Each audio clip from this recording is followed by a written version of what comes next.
Welcome to Greenleaf Entertainment.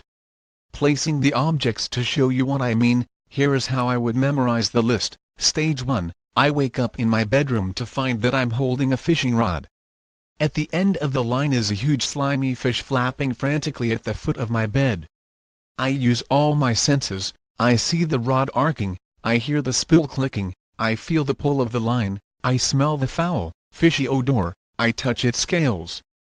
Stage 2, I go to the bathroom to take a shower. Instead of hot water, a thick margarine oozes from the shower head and drips all over me. I feel the warm, sticky texture and see the bright, fluorescent yellow color. Stage 3, I walk into the spare room and discover a giant chess set.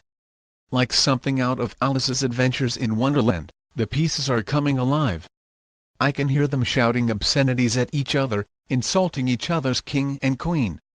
Stage 4, the staircase is cluttered with hundreds of milk bottles, some of them half empty, even broken.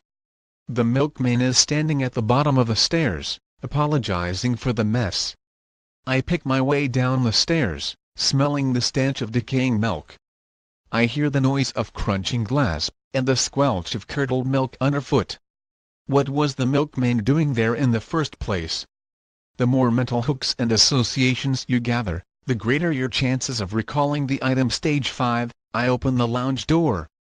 Instead of seeing the light bulb dangling unobtrusively from the ceiling, it is sprouting from out of the floor, huge and growing bigger by the minute. I walk around it, feel the heat its enormous filament is generating, raise my hands to protect my eyes from the glare. The bulb explodes and shatters into a million myriad pieces. A sudden violent experience is always memorable. It is important, however, to vary the scenes. Overuse or repetition of a particular dramatic effect will only confuse you. Stage 6, a football match is in progress in the kitchen. Crockery and ornaments lie smashed on the floor. The referee's whistle is shrill. Keep your surroundings as normal as possible. It might be in disarray, but it's still the same room.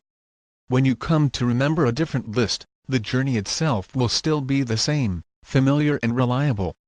Stage 7, someone has left a ladder leaning against my front door. I can avoid knocking it over. My front door is not a room, but it is another stage on the route.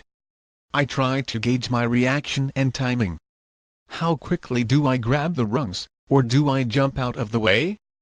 I hear the clatter of the metal as it crashes to the ground. Stage 8, a large grandfather clock is ticking away in my front garden, its hands whizzing around backwards. I am now outside. What is the weather like? Is it raining? If so, it will damage the clock. I walk up to it, round it, see my face reflected in the glass. What time is it? I've never heard such loud ticking. Stage 9, a tape measure is stretched out on the road as far as the eye can see.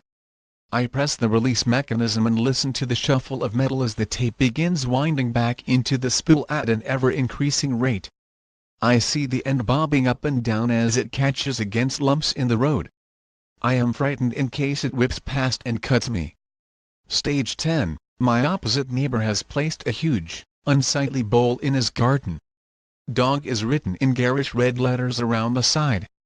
The bowl itself is yellow and is so large that it completely obscures his house. Dog food is spilling over the lip.